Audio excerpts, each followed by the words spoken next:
pensamiento social del Papa Francisco. He titulado a esta intervención Cristianismo y economía en el pensamiento social del Papa Francisco. En el inicio del siglo se han planteado grandes desafíos a la configuración social contemporánea que las ideologías al uso no han sabido articular. Más aún, crece el descrédito de estas últimas, aumenta la perplejidad y se hace necesario un nuevo esfuerzo para replantear los mismos fundamentos de la convivencia humana. La estructura económica y sociopolítica de nuestros días no acaba de resolver todos los problemas que ofreció resolver, y podemos decir, sin la ingenuidad del racionalismo iluminista del siglo XVIII y sin la banalidad del positivismo de fines del siglo XIX, que vivimos en una sociedad compleja, esquiva a la comprensión, por lo menos desde los entusiastas postulados de la modernidad. Querámoslo o no, en el plano de la economía y de las ideas políticas, las ideologías del siglo XIX resultan insuficientes para dar cuenta de nuestro tiempo. El Papa Francisco, desde el inicio de su pontificado, ha mostrado una especial sensibilidad para ir a las raíces de la actual crisis económica y financiera que estalló en el 2008 e hizo tambalear el sistema económico mundial. Nos recuerda, como ya lo hizo el Papa emérito Benedicto XVI en su encíclica Caritas in Veritate, que debemos recuperar todo el sentido del don, de la gratuidad, de la solidaridad. Un capitalismo salvaje ha enseñado la lógica del beneficio a cualquier precio, de dar para obtener, de la explotación sin contemplar a las personas. Y los resultados los vemos en la crisis que estamos viviendo, especialmente en el hemisferio norte. El Papa Francisco ha querido llamar la atención de la centralidad de la persona humana en toda la tecnoestructura social compuesta por el mercado, dinero, el Estado, poder, y la persuasión, los medios de comunicación social.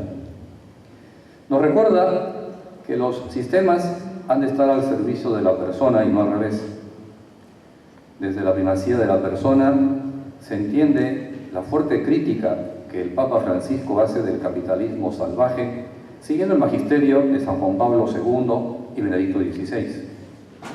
Ni idolatría del dinero, ni predominio del mercado sobre las necesidades reales de los seres humanos.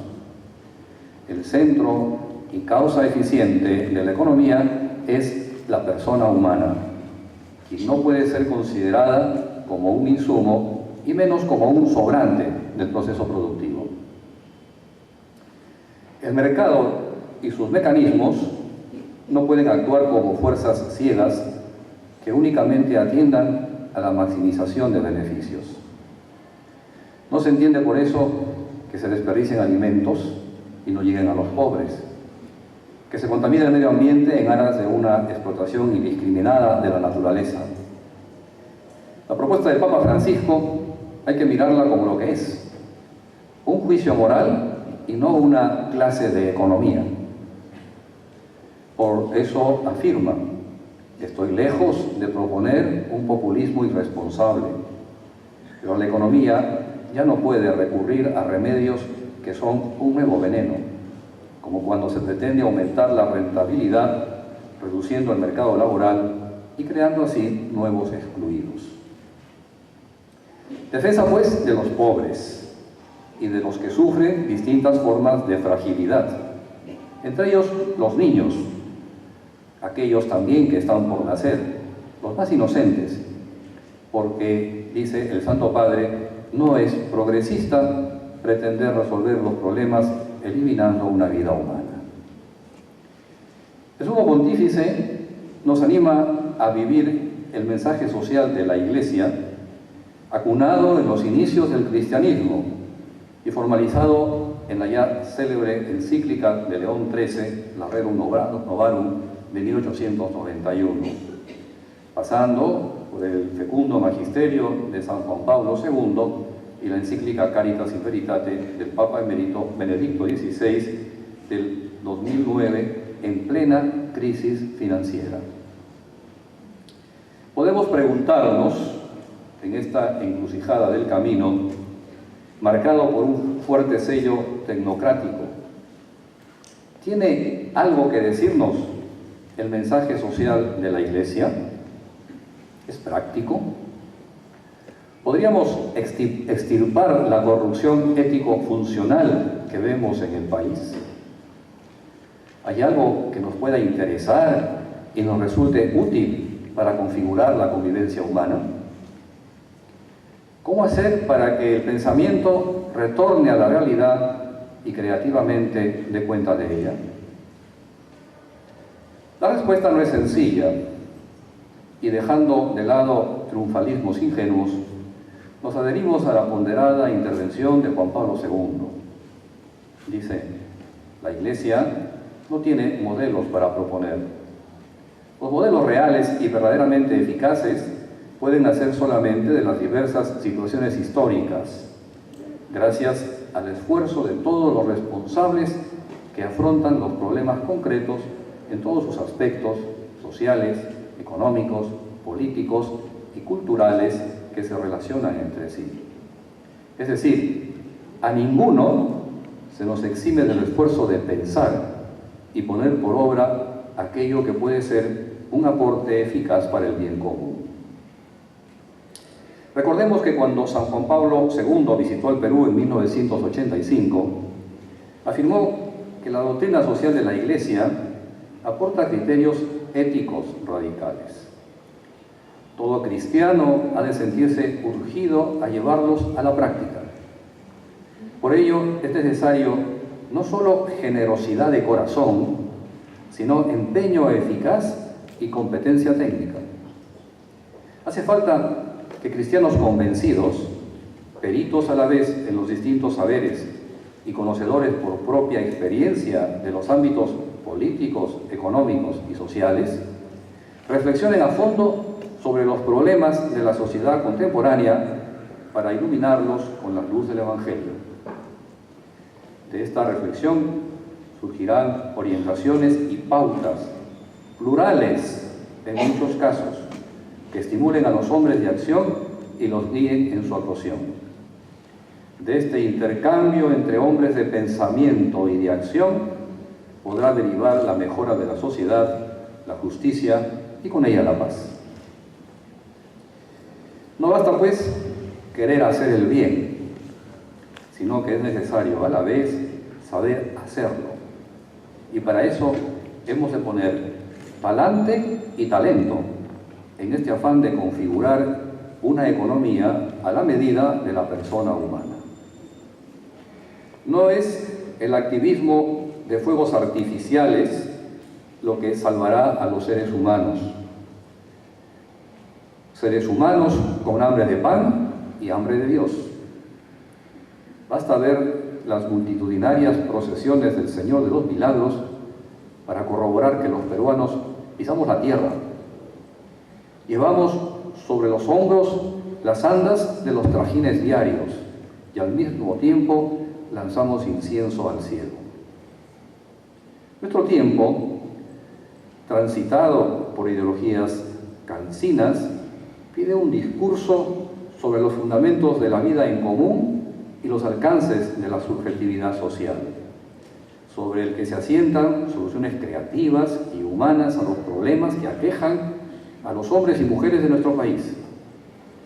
El hacer político y económico requieren de hondura reflexiva. A este nivel se colocan los principios y criterios de la doctrina social de la Iglesia, en nada comparables a meros deseos idílicos de enamorados, y mucho menos a un fideísmo alejado de la racionalidad. La persona y su dignidad, pilares de la sociedad. En la exhortación apostólica Evangelii Gaudium del Papa Francisco, año 2013, el Papa criticó severamente el modelo de economía que lleva a la exclusión y a la inequidad, y acuñó una frase que dio vuelta al mundo. Dijo: esa economía mata. No puede ser que no sea noticia que muere de frío un anciano en situación de calle y que así lo sea una caída de 2 puntos en la bolsa. Eso es exclusión. No se puede tolerar más que se tire comida cuando hay gente que pasa hambre. Eso es inequidad. Hoy todo entra dentro del juego de la competitividad y de la ley del más fuerte, donde el poderoso se come al más débil. Una economía así, desde luego, no es sostenible, y el Santo Padre insiste en poner por obra los principios y criterios de la doctrina social de la Iglesia para articular una política económica a la medida de la persona humana. Sus pilares deben ser la dignidad de cada persona y el bien común. No es una novedad, pero el tiempo apremia, y mientras más rápido nos tomemos en serio el significado de estos principios, más cercanos estaremos a una sociedad con rostro humano. El dinero ha tomado un protagonismo en muchas ocasiones desorbitado. De ser un medio ha pasado a tener un papel de fin. Por eso, cuando en el centro del sistema ya no está el hombre, dice el Papa Francisco, sino el dinero, cuando el dinero se ha convertido en un ídolo, los hombres y las mujeres quedan reducidos a simples instrumentos de un sistema social y económico caracterizado, más aún, dominado por profundos desequilibrios. Y así se descarta todo lo que nos sirve a esta lógica. Es esa actitud que descarta a los niños, a los ancianos. Tratemos de construir una sociedad y una economía en cuyo centro esté el hombre y su bien, y no el dinero. Reflexionemos un poco más sobre estas últimas palabras del Santo Padre. Los rostros de la economía del mercado son muchos, y las realizaciones concretas en tiempos y países son muy variables. Difícilmente encontraremos dos economías que sean la una la réplica de la otra. Nuestro país, lo dice nuestra Constitución política, ha optado por el modelo de economía social de mercado. Es decir, hay una gran cuota de competencia en los mercados, pero asimismo tenemos políticas redistributivas y atención a las necesidades que pasan invisibles a los mercados. En realidad, señala el Papa Francisco, el desequilibrio proviene de ideologías que defienden la autonomía absoluta de los mercados y la especulación financiera. De ahí que nieguen el derecho de control de los estados encargados de velar por el bien común. Se instaura una nueva tiranía invisible, a veces virtual, que impone de forma unilateral e implacable sus leyes y sus reglas. El afán de poder y de tener no conoce límites. En este sistema, que tiende a fagocitarlo todo en orden a acrecentar beneficios, cualquier cosa que sea frágil, como el medio ambiente, queda indefensa ante los intereses del mercado divinizado, convertidos en reglas absolutas. Tanto la autonomía de los mercados como la especulación financiera son asuntos técnicos, pero a la vez tienen una indudable dimensión moral. Nos encontramos cara a cara con el pecado capital de la avaricia, esa pasión enfermiza de tener para atesorar, raíz de todos los males, como solían indicarlo los teólogos medievales. Destino universal de los bienes. El tiempo no se detiene y cada generación ha de dar una respuesta a los retos que nos presentan el entorno político y económico. San Juan Pablo II, casi exactamente hace 30 años, diciembre de 1987, en su encíclica Social Solicitudo Rei Socialis, nos recordó que cada vez aumenta la convicción de una radical interdependencia y, por consiguiente, de una solidaridad necesaria que la asuma y traduzca en el plano moral. Tenemos un destino común y la felicidad a la que aspiramos no se obtiene sin el esfuerzo y el empeño de todos sin excepción. En este mismo sentido, el Papa Francisco ha señalado que la solidaridad es una reacción espontánea de quien reconoce la función social de la propiedad y el destino universal de los bienes como realidades anteriores a la propiedad privada. La posesión privada de los bienes se justifica para cuidarlos y acrecentarlos de manera que sirvan mejor al bien común, por lo cual la solidaridad debe vivirse como la decisión de devolverle al pobre lo que le corresponde. Los peruanos lo sabemos. Para muestra un botón, durante el fenómeno del Niño Costero, cuánta buena voluntad y cuánta solidaridad expresada en obras vivimos ayudando a nuestros hermanos necesitados. Las miles de horas de los voluntarios y la generosidad de tantos y tantas hablan de esa vocación a la solidaridad que anida en el alma humana. La función social de la empresa, la hipoteca social que grava a la propiedad privada, no son realidades ajenas al manejo de las organizaciones.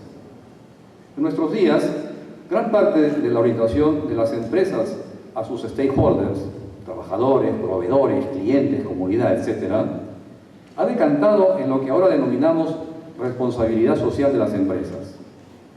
Unidad de las organizaciones que ejecutan programas sociales en beneficio de la comunidad.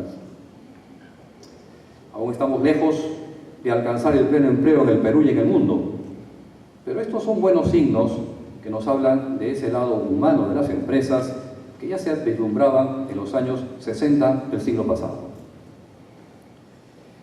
La economía es cada vez una economía global, pero no es un todo sincronizado que levante o hunda en un solo movimiento a todos los países del orbe. Es verdad, la bolsa de Nueva York o la de Hong Kong asustan a medio mundo cada vez que pestañeamos a resfrío. Aún así, el mercado no es un mercado mundial unificado. La crisis financiera del 2008 remeció los cimientos del hemisferio norte. Nosotros, en el Perú, seguimos creciendo económicamente y reduciendo los índices de pobreza. Tenemos motivos para ser optimistas. Y no estoy pensando en el gran capital ni en el Estado. Al Perú lo sostienen los peruanos, el profesional que sale temprano y llega tarde a su hogar, el ama de casa que multiplica el arroz, los millones de hombres y mujeres que trabajan arduamente y cuyas historias no son titulares de ningún medio de comunicación. El río profundo del Perú no corre en las noticias ni en las plazas públicas. Hay que decirlo una vez y otra. La política y el periodismo que se ocupan de los llamados grandes problemas del Perú han olvidado las millones de historias pequeñas, reales, que hacen que nuestro país se levante cada mañana a trabajar. Trabajo y dignidad humana.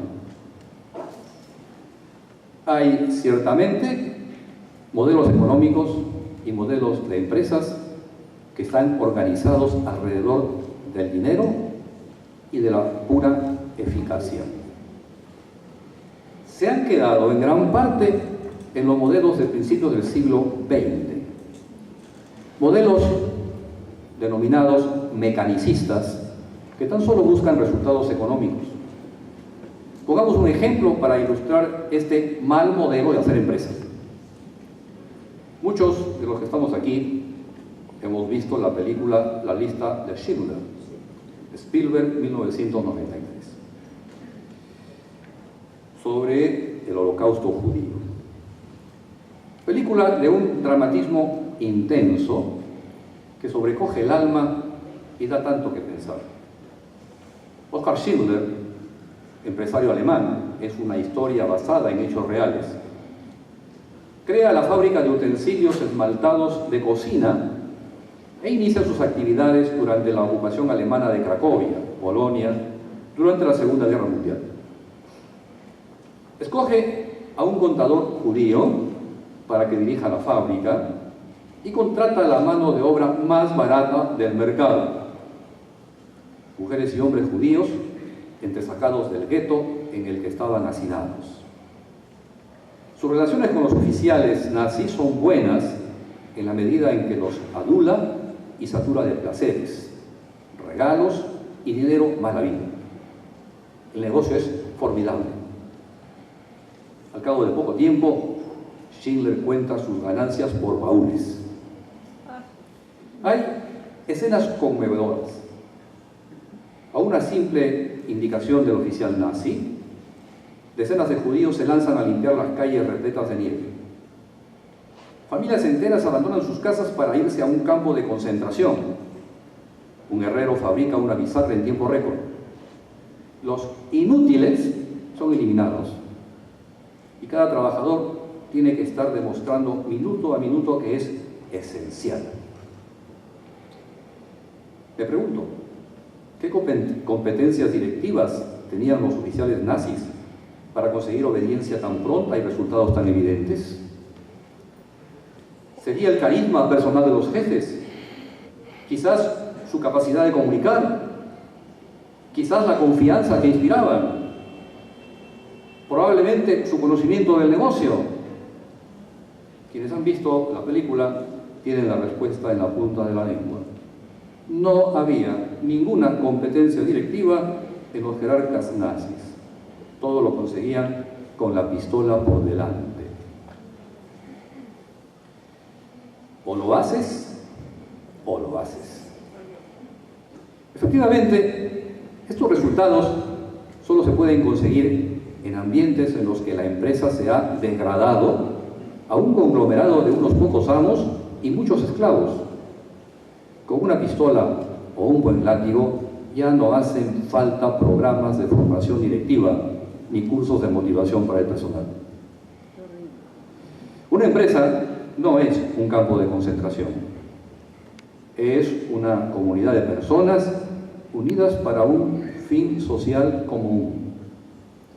Queremos hacer un buen producto o servicio y deseamos también hacernos mejores como profesionales y personas. Todos procurando hacer las cosas bien, tanto empleados como directivos. Tarea conjunta que se emprende con seres humanos con los que hay que aprender a trabajar, a gobernar sembrando confianza y no temor. No ponemos en duda la obligación de generar valor que todos tenemos en nuestras organizaciones. De ahí que no podamos dejar de ser competentes siempre. Pero si en la empresa debo justificar a cada instante que soy un empleado esencial y útil, hemos dejado de ser una organización humana para ser tristemente un plumífero más en una granja de gallinas ponedoras a la espera de ser beneficiada y convertida en caldo de medianoche por baja productividad.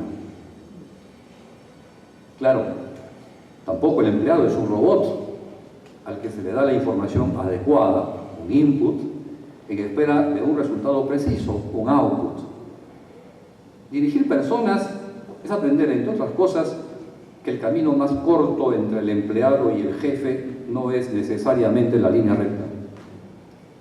Para muestra un botón y cuento lo que le sucedió a un amigo. Él es un competente ingeniero informático dedicado a diseñar sistemas de software para las empresas. Con las máquinas le iba muy bien. Me decía, las computadoras son predecibles y rápidas. Haces un clic en un comando y obtienes en pantalla rápidamente lo que esperas. No hay sorpresas.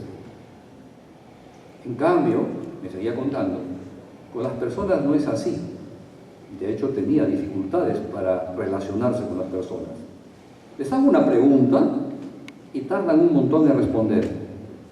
Y cuando lo hacen, no es la respuesta lógica que esperas. Es desesperante, terminaba diciendo. Sí, ciertamente, los seres humanos somos así. Pero no es una calamidad. Al contrario, es una verdadera riqueza abierta a la creatividad. Ya lo dijo el viejo Aristóteles, mandar a esclavos no tiene ningún mérito.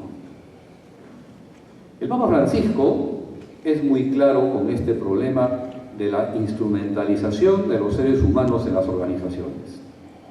Dice, no existe peor pobreza material, me urge subrayarlo, no existe peor pobreza material que la que no permite ganarse el pan y priva de la dignidad del trabajo. El desempleo juvenil, la informalidad y la falta de derechos laborales no son inevitables. Son resultado de una previa opción social, de un sistema económico que pone los beneficios por encima del hombre. Si el beneficio es económico, sobre la humanidad o sobre el hombre. Son efectos de una cultura del descarte que considera al ser humano en sí mismo como un bien de consumo que se puede usar y luego tirar. El diseño de una política social o laboral al interior de una empresa o a nivel nacional no es sencillo.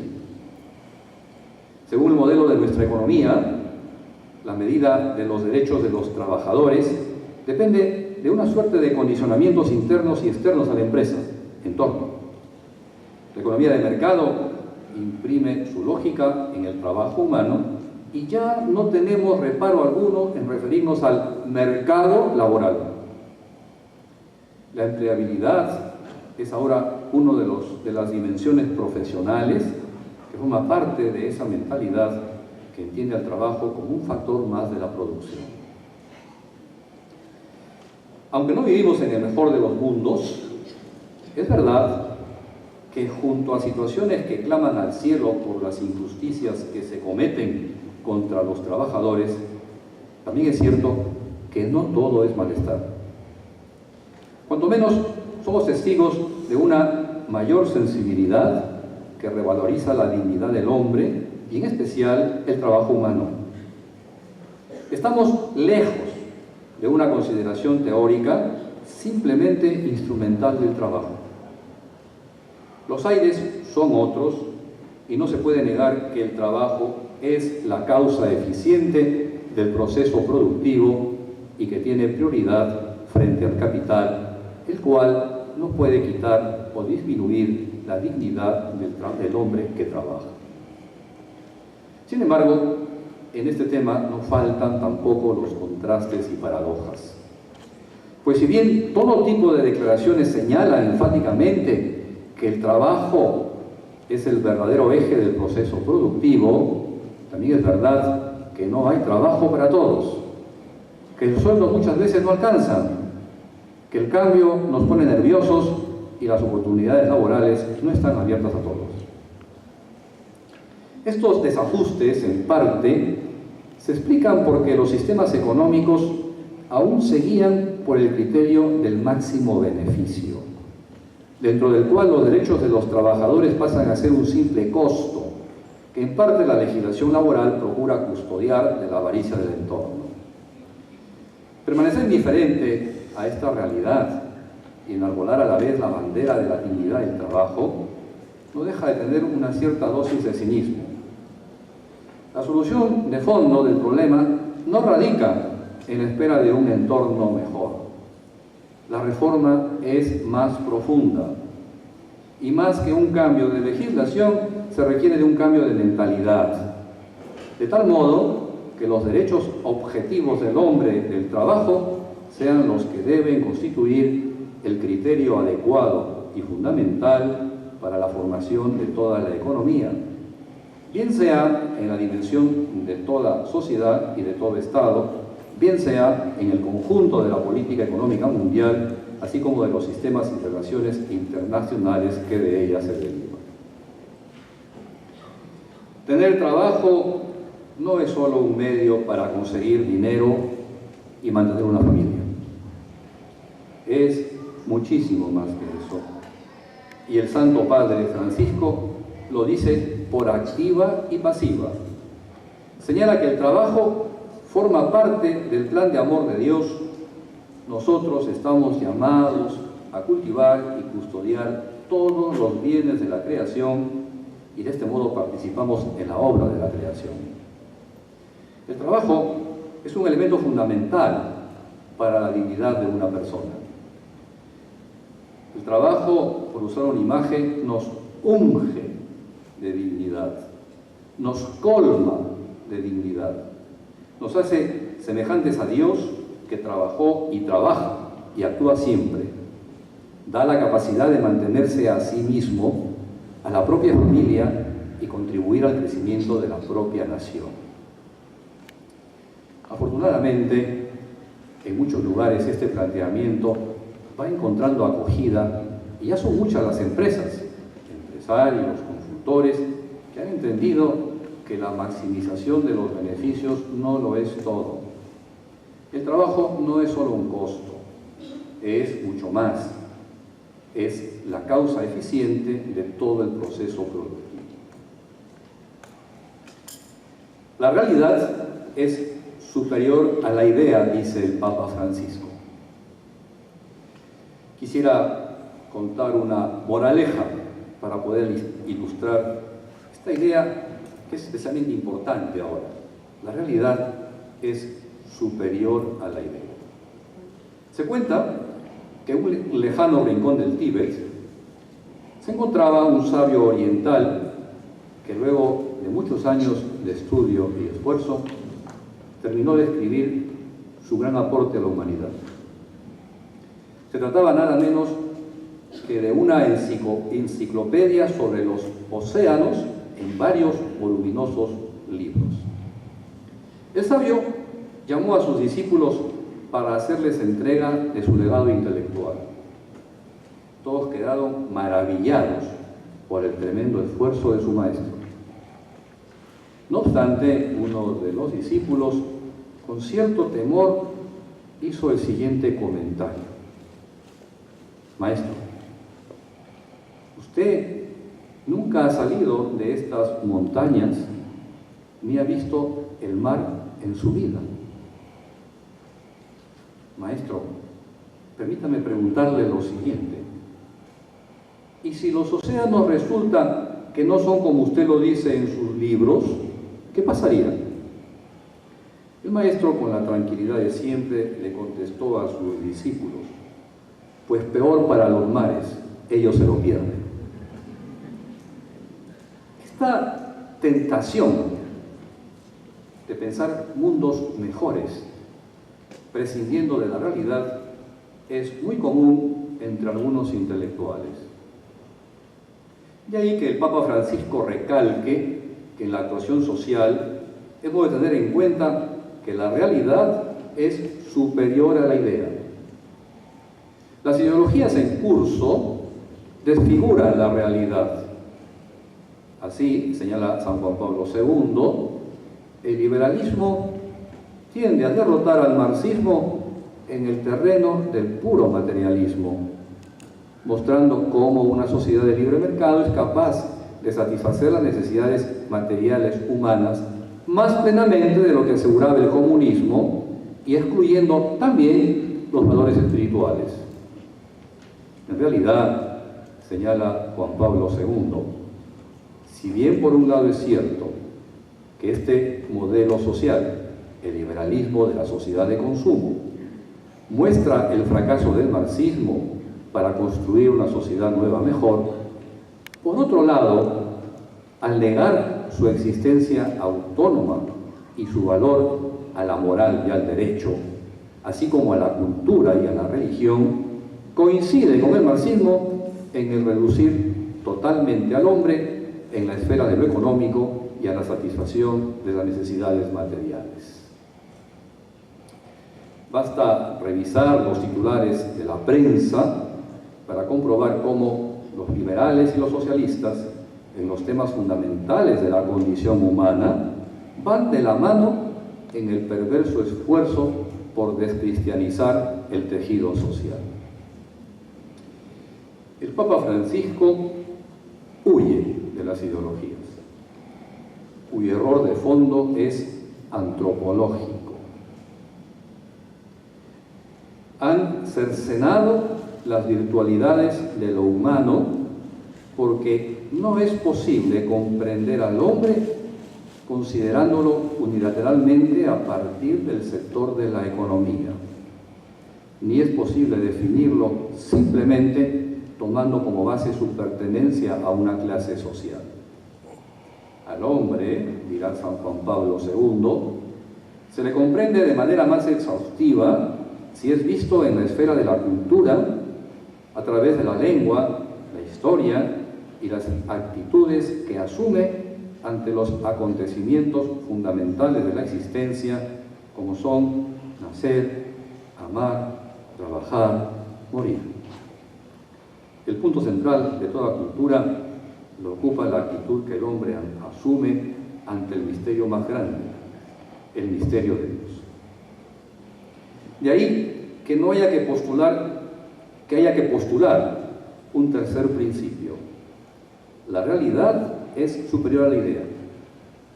Esto supone evitar diversas formas de ocultar la realidad, los purismos angélicos, los totalitarismos de lo relativo, los nominalismos deterracionistas, los proyectos más formales que reales, los fundamentalismos ahistóricos, los etnicismos sin bondad, los intelectualismos sin sabiduría. El Papa Francisco cuestiona las ideologías que defienden la autonomía absoluta de los mercados y la especulación financiera, una actitud que justifica o tolera la desigualdad. Es que las ideologías no gozan de buena salud, pertenecen a la categoría más débil y precaria del pensamiento. Son ideas al servicio de intereses, formas simplificadas de leer la realidad. Las ideologías no quieren pensar la sociedad, quieren cambiarla. Y por eso ofrecen visiones sencillas, reducibles a pocas reglas y con respuestas de cajón para resolver los problemas. Lo que les falta de rigor, les sobra de pasión. El Papa Francisco es consciente de la precariedad de las ideologías y su pensamiento es refractario a esta forma de ver la realidad. Ni en la pastoral, ni en la economía, ni en la política. Y no recuerda que Jesús no ha venido a enseñar una filosofía, una ideología, sino una vía, una senda para recorrerla con Él, y la senda se aprende haciéndola, caminando. A la ideología no le podemos pedir mucho. Su mirada es corta, va al bulto, no matiza. Lo suyo es banalizar el pensamiento serio y convertirlo en un eslogan efectivo. La ideología es más bien un pensamiento parasitario y por más que se vista de seda, mona se queda. Cada cual en su sitio.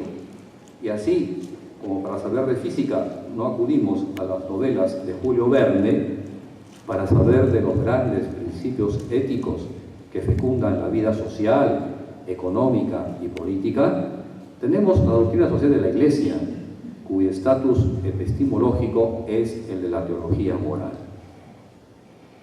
Voy terminando. A la antropología y a la ética cristiana le interesa todo el hombre concreto, no solo la función social. Y es que al hombre concreto le importa mucho que se le trate en su particularidad. Le importa ser un alguien singular y también le importa que alguien diga de él, qué bueno que tú existes. El Papa Francisco hacía notar esta cercanía y concreción cuando se dirigía a los participantes de los movimientos populares. Decía: este encuentro nuestro no responde a una ideología. Ustedes no trabajan con ideas, trabajan con realidades como las que mencioné y muchas otras que me han contado. Tienen los pies en el barro y las manos en la carne. La acción humana que quiera romper el círculo vicioso de las ideologías debe apartarse de este error antropológico y reconocer la total estructura natural y moral del hombre. La doctrina social de la Iglesia llega a los intersticios de lo social porque su antropología esponja la riqueza insondable de la intimidad humana. En este sentido, le pide mucho al hombre y a la mujer de acción. Le pide fundamentalmente un esfuerzo moral. No podemos repetir el error de las ideologías que han hecho de la política un conjunto de técnicas para llegar al poder o han endiosado al dinero y a la eficacia económica en detrimento de la persona. El error de ciertos modelos económicos no es de naturaleza técnica, es un error mucho más profundo, es desacierto antropológico y ético.